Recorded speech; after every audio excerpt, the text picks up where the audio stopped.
교회를 시원찮게 생각하고 또 기독교의 신앙을 냉소적으로 보거나 성경을 무시하는 사람들도 마태복음 5장에서 7장에 나오는 내용만은 높이 평가합니다. 산상수훈이라고 하는 대목이에요. 거기에서 기독교인만이 아니라 모든 사람들에게 필요한 아주 수준 높은 윤리 강령이 있기 때문입니다. 5장에서 7장이에요. 각 장에서 한 절씩만 제가 발췌해 보면 이렇습니다. 5장 21절 이하는 실제로 살인한 사람만이 아니라 친구를 모욕하고 욕하고 하는 사람도 지옥불에 들어간다고 준엄하게 경고합니다. 6장 2절 이하는 구제할 때 오른손이 하는 일을 왼손이 모르게 하라고 충고합니다. 7장 12절은 황금률로 알려진 경고입니다. 그러므로 무엇이든지 남에게 대접을 받고자 하는 대로 너희도 남을 대접하라. 이 세상이 이러한 산상수훈대로 굴러가기만 한다면 거의 천국과 비슷할 겁니다. 오히려 거꾸로 돌아가죠. 겉으로 표시만 나지 않으면 친구를 얼마든지 모욕합니다. 무시하죠. 그리고 더 나아가서는 혐오하기도 합니다. 자신의 선행을 선전하는 게 미덕처럼 지금 받아들여지고 있습니다. 자기 PR이라고 하죠. 대접을 받으려고 애를 쓰지 대접하는 일은 좀 마음 내켜 하기가 조금 어렵죠. 아주 특별한 몇몇 사람들은 모르겠지만 보통 사람들에게 산상수훈의 가르침은 멀고도 먼 이야기입니다. 우리 그리스도인들도 여기서 예외가 아닙니다.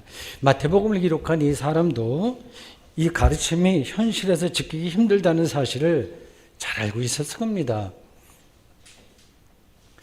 비현실적으로까지 보이는 이러한 윤리 강령을 강요받으면 우리 그리스도인들의 영혼이 맑아지기보다는 오히려 위축된다는 사실을 꿰뚫어 보았을 그가 왜 이렇게 엄청나게 부담되는 이야기를 한 것일까요?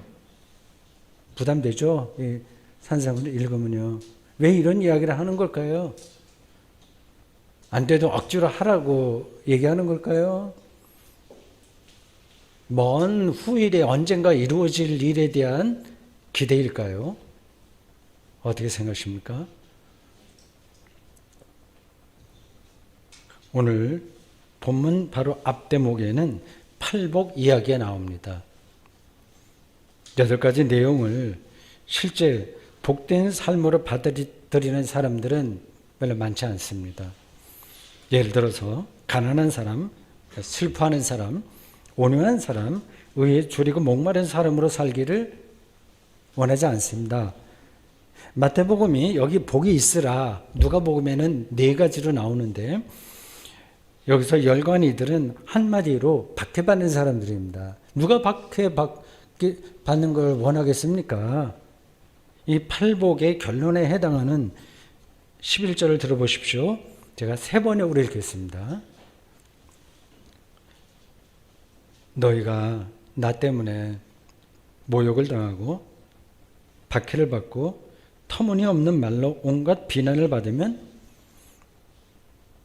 복이 있으리라. 마카리오이. 그렇게 정형화된 문장이 반복되는 거예요. 복이 있으리라. 이 진술은 당시 그리스도인들이 실제로 당한 고난과 박해에 대한 사실적인 표현입니다. 그들은 모욕받았고 온갖 중상모략을 겪었습니다. 이러한 박해는 1차적으로 유대교로부터 받은 거예요.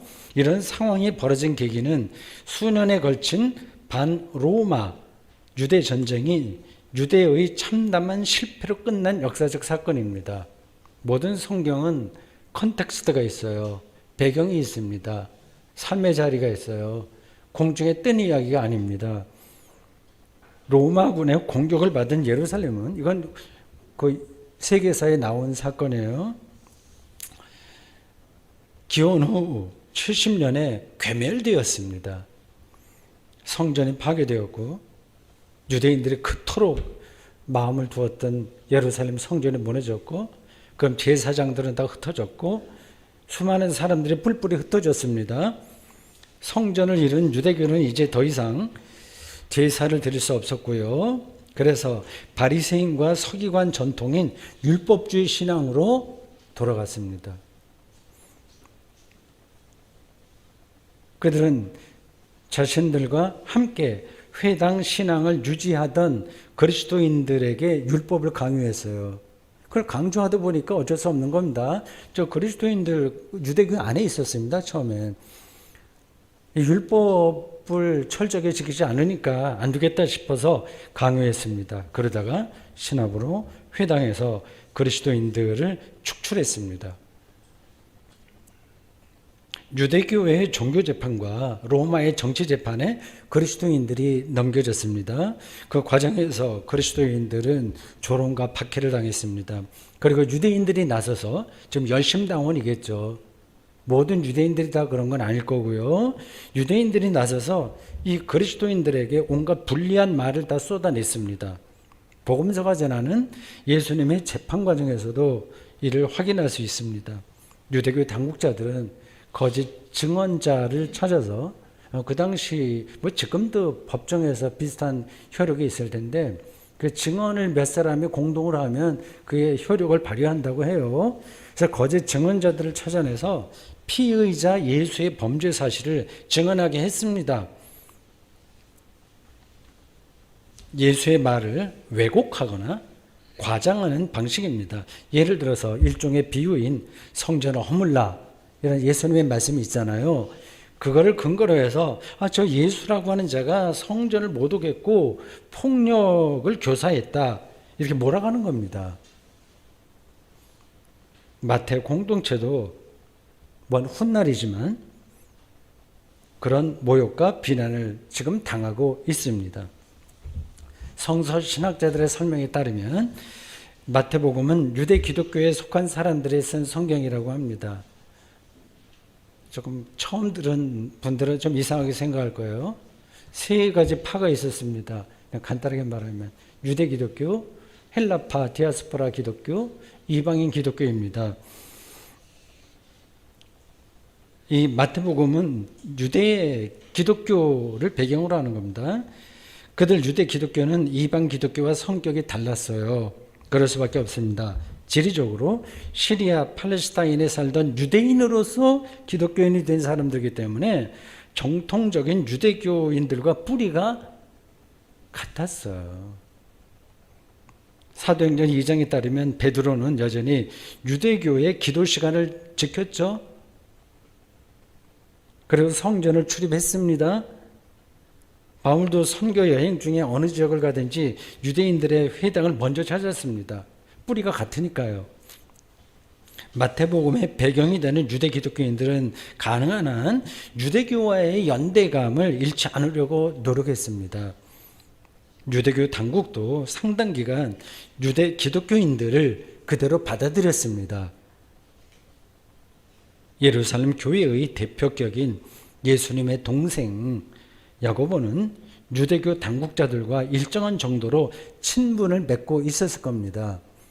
그런데 70년 유대전쟁으로 인해서 그런 관계가 유지되기 힘들게 되었습니다.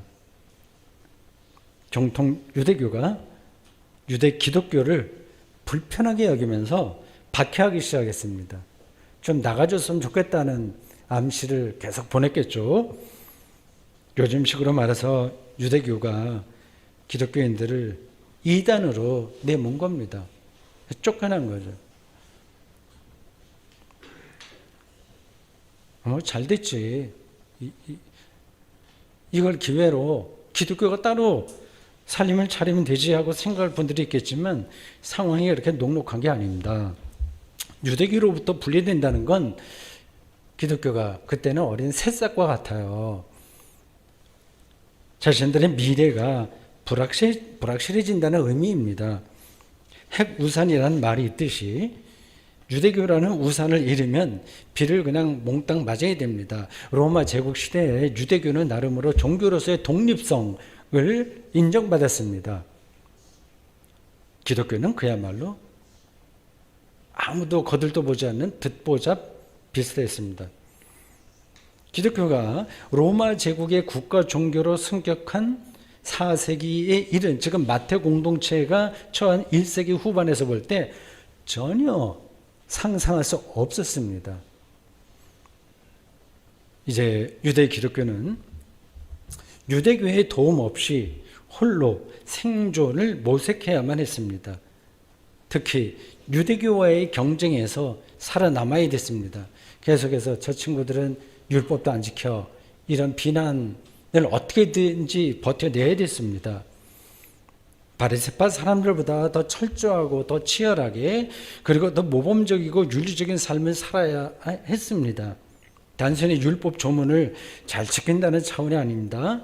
율법의 본래 정신을, 그러니까 율법의 본질을 추구하는 삶입니다. 그게 곧 율법의 완성입니다. 여기서 율법은 오늘날의 윤리, 도덕, 규범을, 즉 실제적인 삶을 가리킨다고 보시면 돼요. 우리는 다 종교적인 용어인 율법이라는 말을 안 붙여도 우리의 삶 자체가 율법적인 겁니다. 세금 내야 되고 교통법규 지키고 이게 다 율법인 거예요.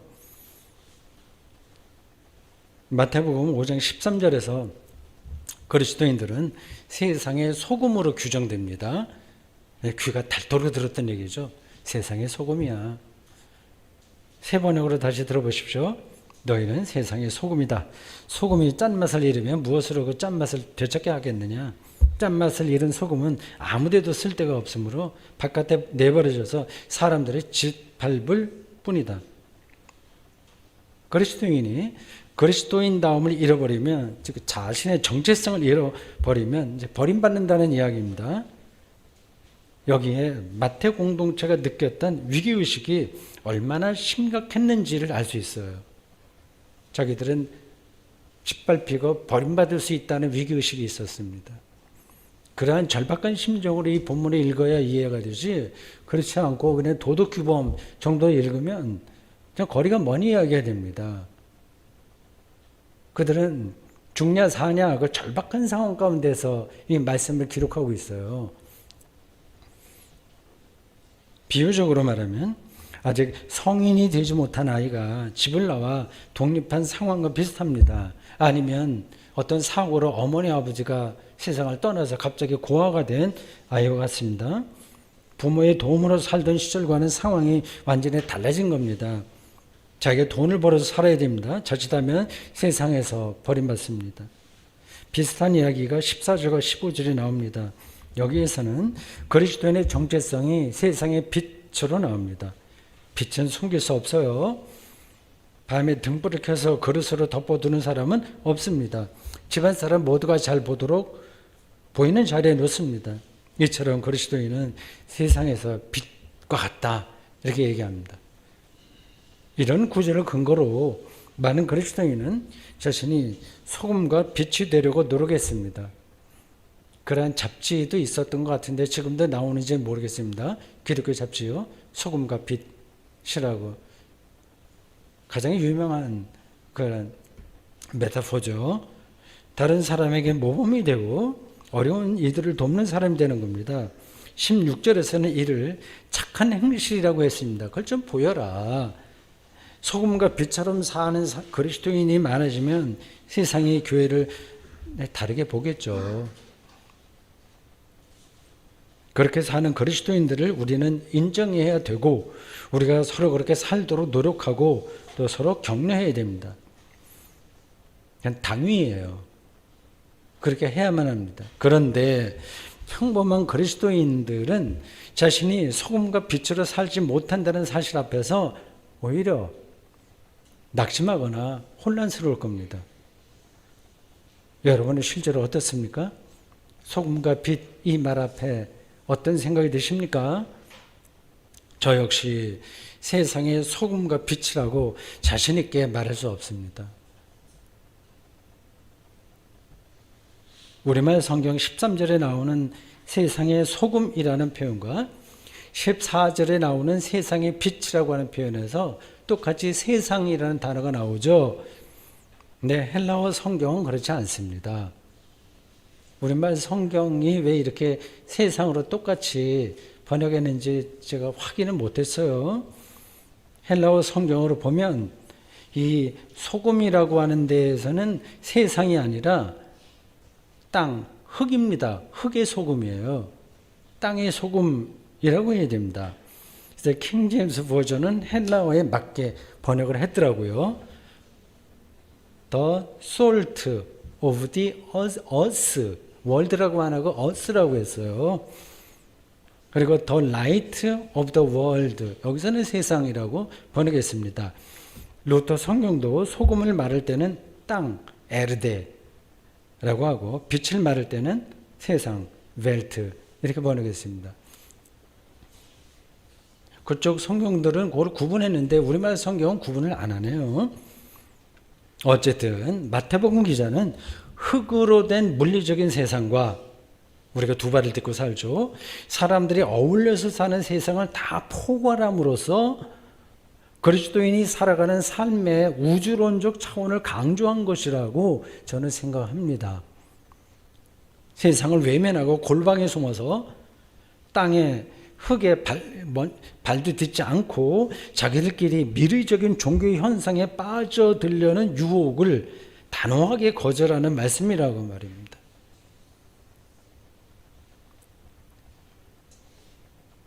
앞에서 저는 1세기 말 그리스도인들이 심한 박해를 받았다고 말씀드렸어요. 바리새파와 서기관들로 재편된 유대교가 그리스도인들에게 율법을 강요하면서 벌어진 현상이라고 말입니다. 그 교회 안에 그 유대교의 요구를 받아들이려고 하는 사람들이 분명히 있었을 겁니다. 율법 지켜야지. 그걸 지키면서도 우리는 예수 그리스도를 믿으면 되지 하고 말이죠. 반면에 율법 자체를 폐기하려는 그리스도인들도 있었을 겁니다. 그 율법 폐기를 극단적으로 주장하는 이들을 가리켜서 요한계시록은 니골라당 계시록 2장 6절이라고 부릅니다. 그들은 이미 그리스도 안에서 영적으로 구원받았으니까 일체 율법에서 우리는 해방되었다고 주장했습니다. 영육 이원론을 극단적으로 밀고 나간 영지주의의 한 분파입니다. 유대 기독교를 대표하는 마태 공동체는 유대교 전통으로 회귀하려는 율법주의를 수용하지 않았을 뿐만 아니라 율법 해체론도 배격했습니다. 율법의 본질에 투철한 교회 공동체로 방향을 새롭게 정했습니다. 본문 17절이 율법과 교회의 관계를 이렇게 설명합니다. 당시 교회 형편이 어떻다고 하는 것을 제가 좀 설명하니까 이 말씀들이 조금 살아나죠. 이제 입체적으로 들리실 겁니다. 내가 율법이나 선지자를 폐하러 온 줄로 생각하지 말라. 폐하러 온 것이 아니요 완전하게 하려 합니다. 아무도 율법을 완전하게 지킬 수는 없습니다.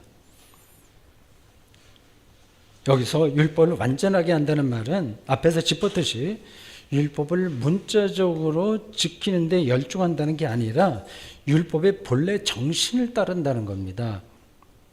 율법 형식주의와 율법 폐기론이라는 양극단에 떨어지지 않고 율법의 본질을 향해서 한 걸음씩 앞으로 나아가는 겁니다. 수행하듯이 쉬지 않고 나가야 합니다. 예수께서는 이런 율법의 본질을 부단히 외치셨어요. 예를 들어서 안식일을 위해서 사람이 있는 게 아니라 사람을 위해서 안식일에 있노라고 말입니다. 그런 삶의 태도가 곧 율법의 완성입니다. 이 율법의 본질을 일상에서 살아내기는 쉽지 않습니다. 철저하게 세속 원리로 작동하는 우리의 일상에서는 그 본질이 잘 드러나지 않기 때문입니다. 저 사람이 율법의 본질을 향하는지 혹은 아닌지 확인할 수가 없어요. 녹음기나 사진 기록을 찍어낼 수도 없습니다. 예를 들어서 경제 윤리도 그렇습니다. 자본주의 사회에서는 이 경제 문제가 가장 중요하죠. 이것도 윤리예요. 율법이에요. 어떻게 우리가 윤리적으로 돈을 벌고 바르게 벌고 어떻게 돈을 쓰는 게 율법의 본질에 합당한 것인지를 측정하기가 어렵습니다. 먹고 사는 일에 또 자녀를 키우는 일에 돈이 필요하죠. 그 사회 구호단체 등에 기부하기도 하고 그리스도인이라고 한다면 헌금도 합니다. 근데 이러한 경제 윤리에서 이제 딱 부러지게 수치로 계량해서 이 사람은 본질을 추구하고 있어. 저 사람은 아니야. 이렇게 말하기가 어렵습니다. 저도 여러분들이 어떤지를 잘 모릅니다.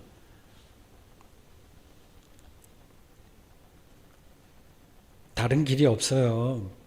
다른 사람이 말해줄 수도 없습니다. 자기가 알아야 돼요.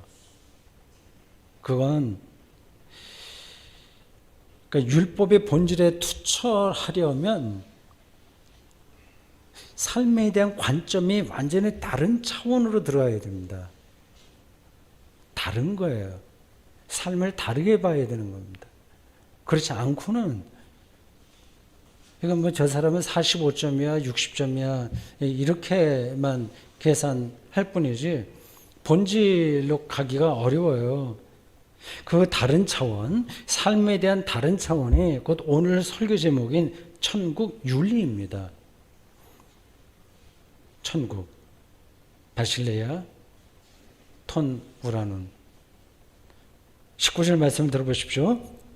그러므로 누구든지 이 계명 중에 지극히 작은 것 하나라도 버리고 또 그와 같이 사람을 가르치는 자는 천국에서 지극히 작다 일컬음을 받을 것이요 누구든지 이를 행하며 가르치는 자는 천국에서 크다 일컬음을 받으리라.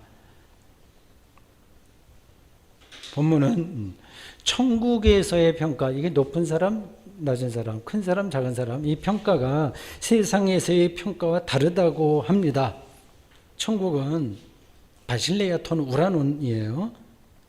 이 바실레아라고만 이해하셔야 됩니다. 제가 설교 시간에 하나님 나라 얘기할 때 바실레아를 여러 번 얘기했죠. 그 단어 여러분들이 외우셨을 겁니다. 오늘 입으로도 내도 좋아요. 그런 특별한 단어들은 익숙하게 알고 있어야 됩니다. 지금 바실레아 한번 따라보세요. 이렇게 말하고 싶긴 한데 속으로 해보십시오. 바실레아. 성경을 기록한 사람이 쓴 헬라어입니다. 킹제임스 버전은 The Kingdom이라고 했어요. Kingdom of Heaven. 하늘의 왕권이죠. 다스림, 통치입니다. 하늘나라, 하늘 왕권입니다. 복음서에도 일반적인 형태로 나오는 하나님 나라, 바실레아 투데우와 같은 의미예요. 이 하나님 나라, 하늘나라의 지평에서는 여러분 이게 오늘 설교의 핵심이라고 할 수 있어요. 큰 일과 작은 일의 차이가 없습니다. 저는 이건 여러 번 설교한 거예요. 작은 일에 최선을 다하는 자는 큰 일에 최선을 다하는 자하고 실제적으로 똑같습니다. 그가 하는 일이 작다고 해서 작은 사람이 아닙니다. 큰 일에만 마음이 기울어진 사람들은 오히려 천국에서는 작은 자가 됩니다. 동의해 두시나요? 잘 안 될 거래요. 하나님 나라, 그의 통치, 그의 왕권이 뭐라고 생각하십니까? 예수께서 선포하신 그 천국, 하늘 나라, 하늘 왕권, 생명 왕권이 실감됩니까? 그건 이제 제가 오늘 조금 더 설교 후반부에 설명해야 되겠습니다. 하늘 왕권을 다른 말로 하면 하나님의 영광입니다. 이사야 6장 3절 하나님의 영광은 성경에 가득합니다. 거룩하다 거룩하다 거룩하다. 이사야 6장 3절. 만군의 여호와 그의 영광이 온 땅에 충만하도다. 수없이 나옵니다. 시편에도 끝없이 나와요. 모세의 호렙산 경험과 시내산 경험도 하나님의 영광을 가리킵니다. 하나님의 선하신 능력이 우리를 휩싸고 있다는 말도 하늘 왕권을 가리킵니다. 바실레이아예요. 엄청난 일이나 소소한 일이나 차이 없이 모든 것들이 하나님의 생명 왕권 안에 들어 있습니다. 그 눈에 들어올 수도 있고 안 들어올 수도 있어요. 예를 들어서 지구 표면에는 숨 쉴 수 있는 공기가 다 있어요. 골고루 퍼져 있습니다. 높이 올라가면 좀 희박하지만 몇천 미터까지는 다 있습니다. 미국에 살든지 아프가니스탄에 살든지 그리고 대도시에서 100평 아파트에 살든지 시골 단칸방에 살든지 그 숨쉬기에는 아무 차이가 없어요. 그 별거 아닌데 여러분 혹시 생각하십니까? 이게 대단한 일입니다. 이거 말고 더 중요한 일이 어디 있습니까? 대학교 총장이나 국회의원이 되었다고 해서 숨쉬기를 다른 사람보다 10배 더 많이 한다. 아니잖아요. 똑같지 않습니까? 사람들의 관심과 존경을 삶의 중심으로 삼는 사람이라면 길을 쓰고 그런 자리에 올라가려고 하겠으나 하나님의 사랑을 삶의 중심으로 삼는 사람이라면 하나님께 가까이 가는 일에 최선을 다할 겁니다. 문제는 우리가 이 바실레이아 톤 우라는 천국을 제대로 일상에서 실감하는 애에 달려 있습니다. 실감 안 되면 억지를 못 하는 거예요.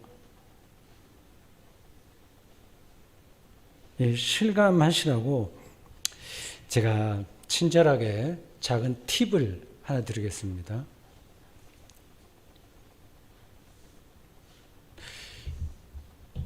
일단 세상의 작동 원리를 내려놓아야 됩니다. 쉽지 않겠지만.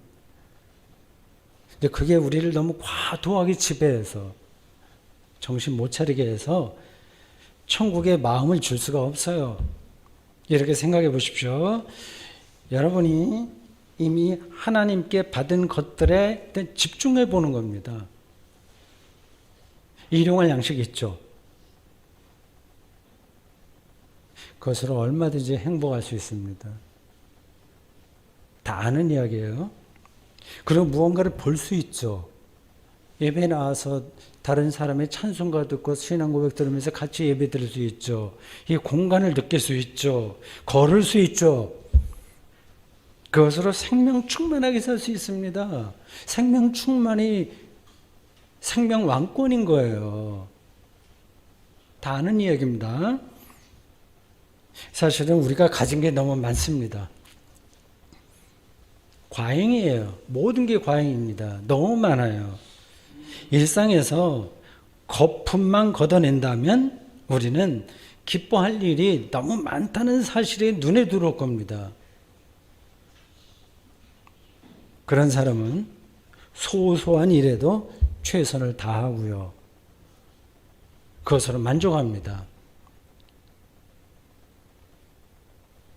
제가 일주일에 한 번씩 주보를 작성하는데 작은 일이죠. 거기에 최선을 다합니다. 거기서 하나님의 영광을, 그 생명 왕권을 경험하기 때문입니다. 더는 바랄 게 없는 충만함의 경지에 들어가서 기쁨 충만하게 사는 겁니다. 그것이 바로 오늘 본문이 말하는 천국에서의 큰 사람이고, 따라서 천국 윤리에 충실한 사람입니다.